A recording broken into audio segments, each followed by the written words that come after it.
नमस्कार विद्यार्थियों, मैं डॉक्टर अरुण कुमार, सहचार्य राजनीति विज्ञान।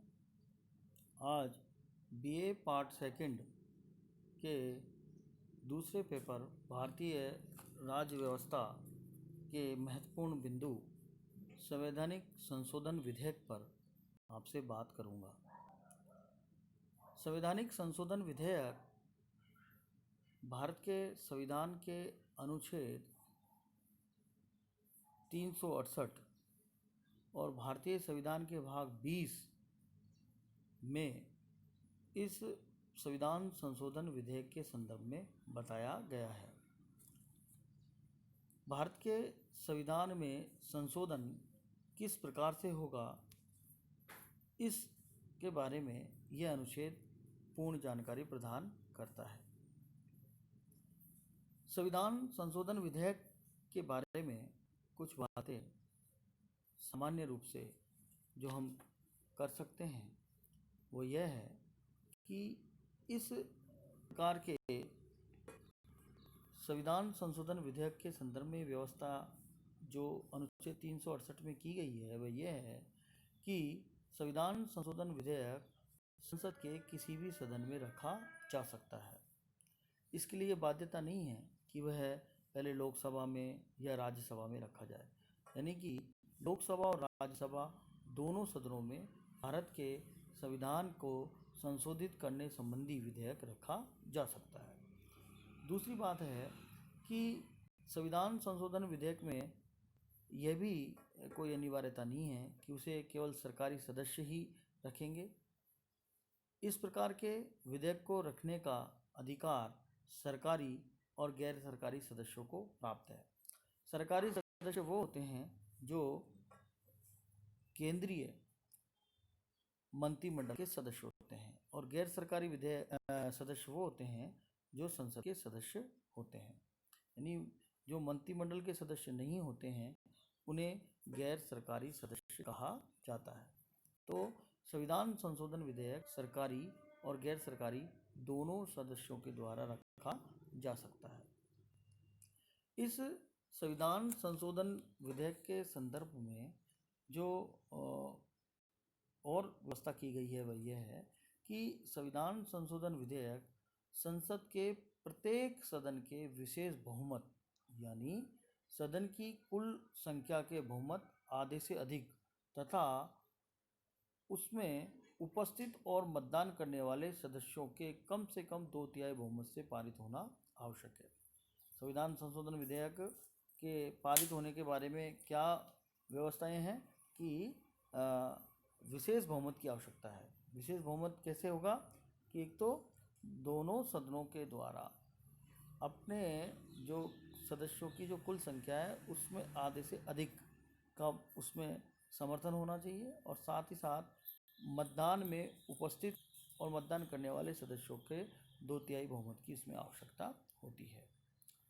तात्पर्य ये है कि इस संविधान संशोधन विधेयक पर यदि लोकसभा और राज्यसभा में किसी प्रकार की कोई असहमति हो जाती है तो इसमें यह कोई प्रावधान नहीं है कि दोनों के बीच संयुक्त बैठक आमंत्रित की जाए, यानी कि संविधान संशोधन विधेयक पर असहमति होने पर कोई भी संयुक्त बैठक की व्यवस्था इस संविधान संशोधन विधेयक में नहीं की गई है। इस विधेयक के संदर्भ में एक और महत्वपूर्ण बात है कि साधारण विधेयक को राष्ट्रपति पुनर्विचार के लिए लौटा सकता है, परंतु संविधान संशोधन विधेयक को राष्ट्रपति पुनर्विचार के लिए नहीं लौटा सकता। यह व्यवस्था 24वें संविधान संशोधन अधिनियम 1971 के बाद की गई। इस प्रकार से अब राष्ट्रपति को यह अधिकार नहीं है कि वह किसी दोनों सदनों द्वारा पारित किसी संविधान संशोधन विधेयक को पुनर्विचार के लिए वापस भेज सके।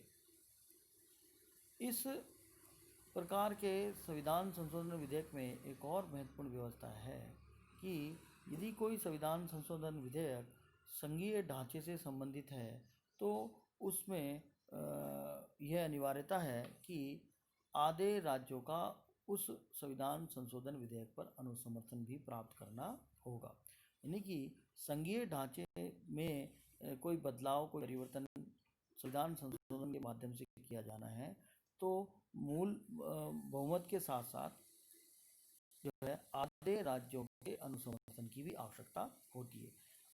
राज्यों को संविधान संशोधन संबंधी विधेयक पर अनुसमर्थन करने के लिए कोई अवधि निर्धारित नहीं की गई है। तो इस तरीके से ये कुछ सामान्य बातें जो है वो भारतीय संविधान संशोधन विधेयक के बारे में की जा सकती है।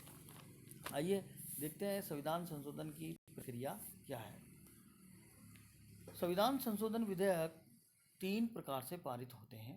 पहला है संसद के साधारण बहुमत से संशोधन।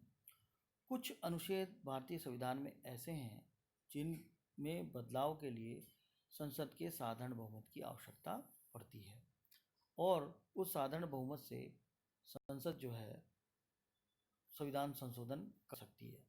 जैसे अनुच्छेद 3, अनुच्छेद 2 और अनुच्छेद 4।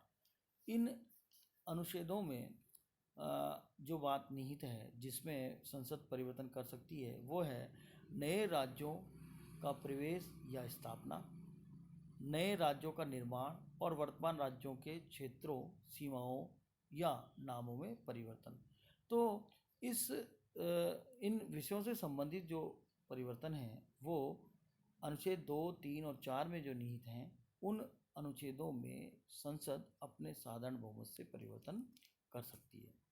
दूसरा अनुच्छेद 169 जिसमें संसद राज्य विधान परिषद का विघटन, निर्माण एवं समाप्ति कर सकती है। देखिए राज्य व्यवस्थापिका में विधानसभा और विधान परिषद होती है। किसी राज्य में विधान परिषद का विघटन करना हो या उसका पुनर्निर्माण करना हो या उसको समाप्त करना हो तो ऐसी स्थिति में संसद अपने साधारण बहुमत से परिवर्तन कर सकती है। अनुच्छेद 339 ए में भी संसद अपने साधारण बहुमत से परिवर्तन कर सकती है। इसमें जो प्रावधान निहित हैं वह हैं संघ राज क्षेत्रों के विधान मंडल से संबंधित प्रावधानों में संशोधन। यदि किसी राज्य की विधान मंडल में कोई परिवर्तन करना है, उसकी शक्तियों में कोई परिवर्तन करना है या किसी प्रकार का कोई संशोधन करना है, इससे संबंधित जो भी विधेयक होंगे उनको संसद साधारण बहुमत से पारित कर सकती है, संशोधन कर सकती है। संसद सदस्यों के वेतन व भत्ते, सांसदों के विशेष अधिकार, संसद की गणपूर्ति संबंधी जो संशोधन है वो संशोधन भी साधारण बहुमत से किए जा सकते हैं। संविधान की 5वीं व 6ठी अनुसूची में यदि कोई संशोधन प्रस्तावित है तो वह संशोधन भी साधारण बहुमत से किया जा सकता है। इसी प्रकार से संसद व राज्य विधानमंडल के निर्वाचन व निर्वाचन क्षेत्रों का परिसीमन करने संबंधी कोई संविधान संशोधन है, उस संशोधन को भी दोनों सदन अपने साधारण बहुमत से पारित कर सकते हैं और वो संशोधन लागू हो जाते हैं। दूसरा जो संशोधन का तरीका है वह है संसद के विशेष बहुमत से संशोधन का। इसमें प्रथम श्रेणी और तृतीय श्रेणी में जो विषय शामिल नहीं हैं उन विषयों पर संसद जो है विशेष बहुमत से संविधान संशोधन विधेयक पारित कर सकती है। और यह विशेष बहुमत से तात्पर्य क्या है कि प्रत्येक सदन की कुल सदस्य संख्या के बहुमत यानी आधे से अधिक सदस्यों का बहुमत तथा सदन में उपस्थित और मतदान करने वाले सदस्यों के 2/3 बहुमत से जो प्रथम श्रेणी है और तृतीय श्रेणी है उसको छोड़कर और कोई विषय हैं उन पर इस विशेष बहुमत की आवश्यकता पड़ती है। तीसरा है संसद के विशेष बहुमत और आधे राज्य विधानमंडलों के अनुसमर्थन से किए जाने वाले संविधान संशोधन। इस प्रकार के संविधान संशोधन के संदर्भ में जो है वह व्यवस्था ये है कि यदि संसद संविधान के संघात्मक ढांचे में कोई परिवर्तन करना चाहती है तो उसे न केवल संसद के विशेष बहुमत की आवश्यकता होती है अपितु आधे राज्यों के विधान मंडलों के अनुसमर्थन की भी आवश्यकता होती है। उसमें कौन कौन से अनुच्छेद हैं? उसमें अनुच्छेद 54 व 55 में यदि संसद कोई संशोधन करना चाहती है जो कि राष्ट्रपति के निर्वाचन वह उसके निर्वाचन की प्रक्रिया से संबंधित है, उसमें विशेष बहुमत और आधे विधानमंडलों के अनुसमर्थन की आवश्यकता पड़ती है। अनुच्छेद 73 व 162 जो राज्य कार्यपालिका की शक्ति के विस्तार से संबंधित है, उसमें विशेष बहुमत की और आधे राज्य विधानमंडलों के अनुसमर्थन की आवश्यकता पड़ती है। इसी प्रकार से अनुच्छेद 124 से 147 उच्चतम न्यायालय संबंधी कोई संशोधन है। इसी प्रकार से अनुच्छेद 214 से 231 जिसमें संघ राज क्षेत्र में उच्च न्यायालय के बारे में कोई व्यवस्थाएं हैं, कोई परिवर्तन है, कोई सुधार है, तो उसके लिए भी इस प्रकार के बहुमत की आवश्यकता पड़ती है। अनुच्छेद 245 से अनुच्छेद 256 जिसमें केंद्र राज्य विधायी शक्तियों के विभाजन से संबंधित कोई प्रावधान है, वो प्रावधान भी विशेष बहुमत और राज्यों के विधानमंडल के अनुसमर्थन से ही पारित हो सकते हैं। अनुसूची 4 के प्रावधान जिसमें संसद में राज्यों का प्रतिनिधित्व बढ़ाने या कम करने से संबंधित कोई व्यवस्था है या कोई संविधान संशोधन है, उसके लिए भी संसद के विशेष बहुमत की और आधे विधानमंडलों के अनुसमर्थन की आवश्यकता पड़ती है। अनुसूची 7 में कोई विषय जो है उल्लिखित है, उस विषय से संबंधित जो संशोधन है, उस संशोधन में भी इस प्रकार के बहुमत की आवश्यकता पड़ती है।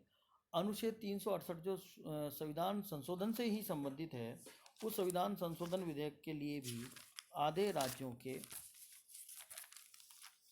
अनुसमर्थन की आवश्यकता पड़ती है और साथ साथ विशेष बहुमत से ही उसमें संशोधन हो सकते हैं। तो इस प्रकार से जो संविधान संशोधन विधेयक हैं, उन विधेयकों पर भारतीय संविधान में यह व्यवस्था की गई है। Thank you.